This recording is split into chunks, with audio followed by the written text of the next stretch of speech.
সকলকে সুপ্রভাত। আশা করি সবাই খুব ভালো আছো। সবার সকাল হাসি মুখে শুরু হয়েছে। তো বড়দের প্রণাম, ছোটদের অনেক ভালোবাসা। আর সকলকে সুপ্রভাত জানিয়ে আজকে নতুন একটা ব্লগ স্টার্ট করছি। সারা দিন বা যেটুকু সময় পারবো তোমাদের সাথে নিয়ে চলার চেষ্টা করব, তোমাদের সাথে রাখার চেষ্টা করব।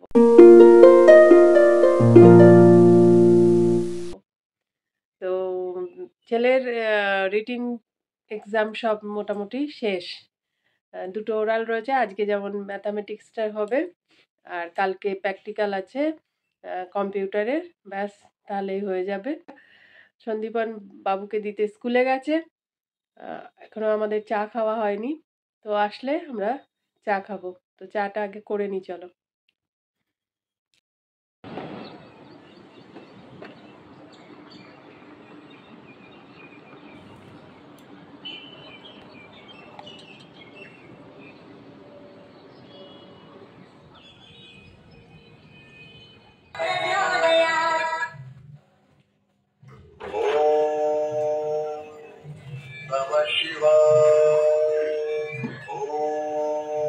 স্কুলে কথা বলে নিয়েছো? কি বলবো, কি কথা বলবো? স্কুলে কিছু বলতে পারি, ভূতকিকে বলে নিয়ে চলে আসবো। বাহ,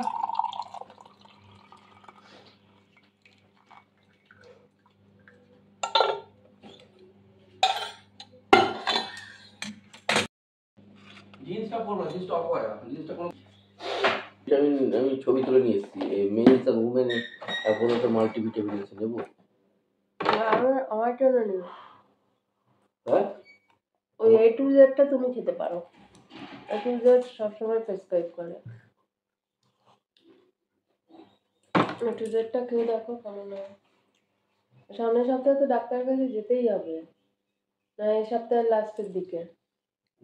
ডাক্তারের কাছে না গিয়ে সব করে কোনো লাভ নেই। সন্দীপনও এক্ষুনি বেরোবে, স্নান টান হয়ে গেছে, তো ওটস খেয়ে যাবে। শুধু ওটস তো খাওয়া সম্ভব না, এই জন্য একটুখানি আপেল দিয়ে আর হানি দিয়ে দেবো।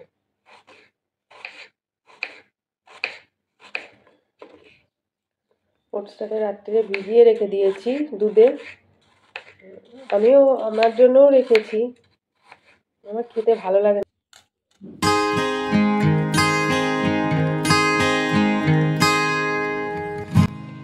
রিসেন্টও সুগার টেস্ট করেছিল, সুগারটা আবার একটু বাড়ার দিকে। তো যদিও বাইরে খাওয়া দাওয়ার খুব একটা হয় না, তবু বাড়ে, নানা রকমের টেনশন চলে তাই জন্য। তো এই আমাদের যে বয়সটা এখন চলছে, এই সময় থেকে যদি আমরা একটুখানি কেয়ার না নিই তো খুব মুশকিল। কেয়ারটা ভীষণ দরকার শরীরের। শরীর ঠিক থাকলেই সব ঠিক থাকবে। এনাও টেবিলে রাখছি।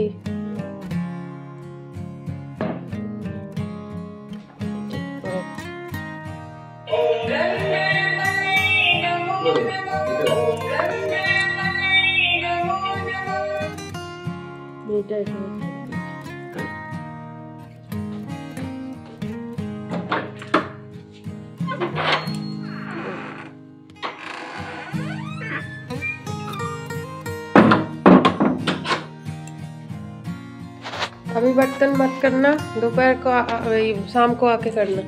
अभी झाड़ू पोछा कर ले। ঠিক লাগছে তো খেতে? তোমার তো অত অসুবিধা হয় না, আমারই প্রবলেম। আমি খাবো কি করে সেটাই। ভালোই তো, এখন থেকে এটাই ব্রেকফাস্ট হবে কিন্তু তোমার। রোজই দুধ দিয়ে দেবো না, অন্য কিছু করে দেবো, কিন্তু তোমাকে এটা খেতে হবে।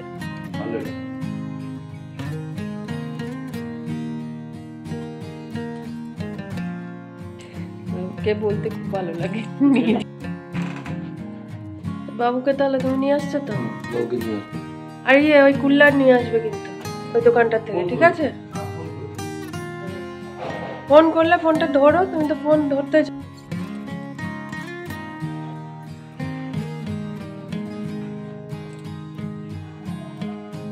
যেহেতু মঙ্গলবার, তো আমরা নিরামিষ খাই। তো নিরামিষই করবো। আজকে আমার সমস্যা হয়েছে, আজকে আমার বেশি সবজিপাতি বাড়িতে নেই। কালকে একটু বাজারে যাবো বলেছে, সন্ধ্যেবেলায় যাওয়া হয়নি। তো আজকে আর সন্দীপন সকালবেলা এসেছে যখন, তখনও কিছু কিনে আনিও তাড়াহুড়ো ছিল। তো ঘরে যা আছে তাই দিয়ে আজকে নিরামিষ করবো। তো কালকে রাত্রিরে ওই জন্য জানি সেরকম কিছু সবজি নেই, তাই কি করবো বলে মটর ডাল ভিজিয়ে রেখেছি। অনেকদিন মটর ডালের বড়ার ঝাল খাওয়া হয়নি, তো আজকে মটর ডালের বড়ার ঝাল করবো।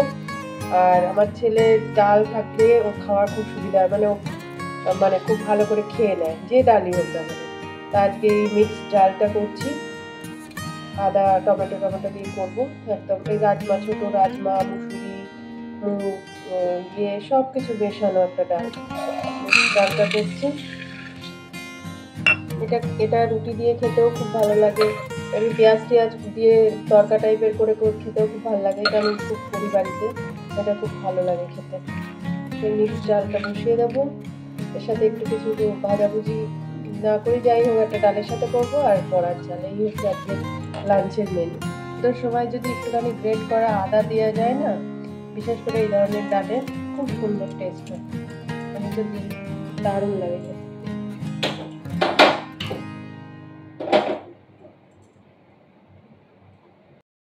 ভাতও বসে গেছে, ভাত নামানোর সময় হয়ে গেল। আর এবার এই যে মটর ডাল ভিজিয়ে রেখেছিলাম, এই মটর ডালটাকে এবার মিক্সিতে পেস্ট করে নেব। তারপর ঝালটা করব, একটু সর্ষে গুঁড়োও ভেজাতে হবে। মটর ডালটাকে দুবারে মিক্সিতে পিষে নেব, একবারে হবে না, দুবারে মিক্সিতে পিষে ওর মধ্যে যা যা দরকার দিয়ে বড়াগুলো ভাজবো। অনেক দিন পর মটর ডাল খাচ্ছি। এখানে মটর ডালটা আসলে সেইভাবে পাওয়া যায় না। এই মটর ডালটা সন্দীপন কলকাতা থেকে নিয়ে এসেছিল, সেই অনেক যখন গিয়েছিল কলকাতায় লাস্ট, তখন নিয়ে এসেছিল, অনেকটা বেশি করে এনেছিল বলে মটর ডালটা এখনো বাড়িতে রয়েছে। তো একটু সর্ষেও ভিজিয়ে রেখে দিই, সানরাইজের গুঁড়ো সর্ষে মশলা, এটাই বেশিরভাগ ইউজ করি আমি। তো ডালটা আগে ফোড়ন দিয়ে নিচ্ছি, একদম সিম্পল, তেল, টমেটো দিয়ে আর আদা তো আগেই দিয়ে দিয়েছি, দিয়ে ডালটা করবো। কারণ আজকে যেহেতু নিরামিষ, পেঁয়াজ দেবো না। একটু ধনে পাতা থাকলে খুব ভালো হতো, ধনে পাতাটা নেই বলে খুব লাগছে। ডালটা খেতে খুব সুন্দর হয়। আমি আজকে ডালে একটু মানে মিষ্টি টিষ্টি কিছুই দিইনি, সিম্পল ডাল। আর বড়াগুলো এবার মানে দুবারে ভাজতে হবে, একবারে হবে না। প্রথমবার ভাজা চাপিয়ে দিলাম, ভাজা হয়েও গেছে, দেখেই বোঝা যাচ্ছে খুব মুচমুচে হয়েছে ভাজাগুলো। তো ছোটোবেলায় যখন মা এরম বড়া ভাজতো, আর আমরা পাশ থেকে তুলে নিয়ে টপাটপ তুলে নিয়ে পালাতাম। তো আজকে বাড়িতে আমার ছেলে নেই, সন্দীপনও নেই, তো মিস করছি ব্যাপারটাকে। ওরা থাকলেও তাই করতো, বড়া হচ্ছে, সন্দীপন তো অবশ্যই 2-3টে বড়া নিয়ে পালাতো। তো এই টমেটো ফোড়ন দিয়ে, টমেটোটাকে দিয়ে একটু কষিয়ে সর্ষে গুঁড়োর জলটা দিয়ে দেবো, ব্যাস হয়ে গেল বড়ার ঝাল। একটু ফুটে উঠলে বড়াগুলো দিয়ে দেবো, নুন হলুদ দেবো, নামানোর আগে একটু কাঁচা তেল দিয়ে নামিয়ে নেবো, রেডি হয়ে গেল বড়ার ঝাল। এমন কিছুই না, আজকের লাঞ্চের মেনু খুবই সিম্পল আমাদের, ডাল, বড়া ভাজা, মটর ডালের বড়া ভাজা আর বড়ার ঝাল। তো সবজিপাতি ছাড়া একদিন ভালোভাবেই চালিয়ে দেওয়া যায়। ছেলে আসার সময় হয়ে আসছে, ওরা চলে আসবে, আমি এবার স্নানটা সেরে নেব। বড়ার ঝাল নেমে গেছে। এই বড়া ঝোলটাকে খুব তাড়াতাড়ি শুষে নেয়, মানে এই এই অবস্থায় রেখে দিলে পুরো ঝোলটাকেই শুষে নেবে, তাড়াতাড়ি নামিয়ে নিতে হবে। খেতে ভুলেই গেছি যে খাবার রান্নাগুলো করলাম কিরম হয়েছে সেটা একবার জানার দরকার, যে কেমন হয়েছে। আমার খাওয়ার লাস্ট মিনিটে মনে হলো একবার জিজ্ঞেস করি যে কেমন হয়েছে। কেমন হয়েছে গো আজকে? সবজি ছাড়া, মাছ মাংস ডিম ছাড়া লাঞ্চ কেমন হলো? খুব ভালো, ডালটা খুব ভালো হয়েছে। এটা তো নতুন, এটা কিসের তরকারি? বড়ার তরকারি, বড়ার ঝাল খুব ভালো। আমার পুটকি ভালো লেগেছে, বড়া ভালো লেগেছে। হ্যাঁ, বড়ার চাল আমার তো ফেভারিট, আমার তো ভালো লাগবে, এটা স্বাভাবিক।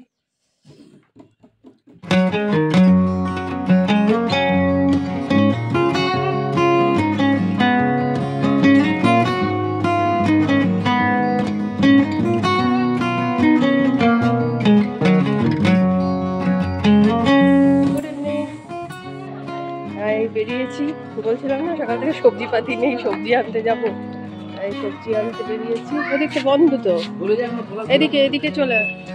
ये भैया है नितिन भाई, ये हमारा सोसाइटी की बाहर जो है इनसे ही सब जितना भी सामान मंगाता हूँ। बताओ नितिन भाई, कुछ बताओ हमारे सब व्यूअर्स के लिए। और सामान जब से आए 2 महीने हो गया हमारा। हाँ, 2 महीने हो गया। 2 महीने। हाँ, तो फिर नितिन भाई पहुंचाता है, ये भाई भी जाता है साथ में। ये है इनकी शॉप, इनको थोड़ा दिखाते हैं। सारे सामान है इसमें, A to Z मिलेगा आपको।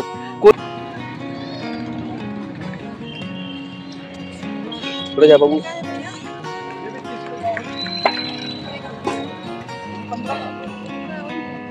सब्जी बढ़िया है ना भाई? एकदम बढ़िया है ना, फर्स्ट क्लास है, मतलब फ्रेश है ना, वही बोल रहा हूँ।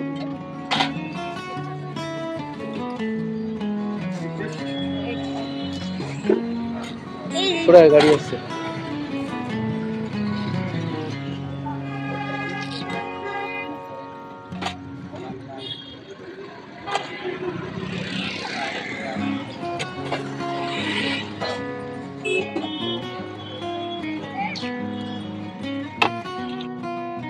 বলে না, মানুষ যেখানে থাকে সেইখানকার রঙে বা সেখানকার পরিবেশের সঙ্গে নিজেদের খাপ খাইয়ে নেয়, সেখানকার পরিবেশের সঙ্গে নিজেদের সবসময় মানিয়ে নেওয়ার চেষ্টা করে। তো এই অজানা অজানা একটা জায়গা, প্রথম দিকে এসআরএস ছেড়ে যখন আমরা এখানে এসেছিলাম, মনের মধ্যে একটা খুব শঙ্কা ছিল কত তাড়াতাড়ি এখানটা আমরা করতে পারবো। একটা অনেক দিনকার 10 বছরের একটা জায়গা ছেড়ে আসা, তো কিন্তু আস্তে আস্তে এই জায়গাটা আমাদের আপন হতে শুরু করে দিয়েছে, ভীষণ কাছের হতে শুরু করে দিয়েছে। এখানকার মানুষজন, পরিবেশ, দোকানপাট সব কিছু। এটা সন্তিপানের চায়ের ঠেক, এখানে ও চাটা খায়, আর এই কুকুরগুলো হচ্ছে ওর সঙ্গী। যখনই চাটা খায় বা কোনো ডিম সেদ্ধ ওরা পায়, তো খুব ওটা সন্ধিপনের। আজকের ব্লগটা এখানেই শেষ করলাম। যদি ভালো লাগে অবশ্যই ব্লগটা শেষ করে যাওয়ার আগে লাইক কমেন্ট করতে ভুলো না। যারা এখনো আমার চ্যানেলটা সাবস্ক্রাইব করনি, প্লিজ আমার চ্যানেলটা সাবস্ক্রাইব করে দিও। আবার দেখা হচ্ছে একটা নতুন ব্লগ নিয়ে, একটা নতুনভাবে। ততক্ষণের জন্য সবাই ভালো থেকো, সুস্থ থেকো, সাবধানে থেকো। আবার খুব তাড়াতাড়ি দেখা হবে। সবাই ভালোবাসায় থেকো। টাটা।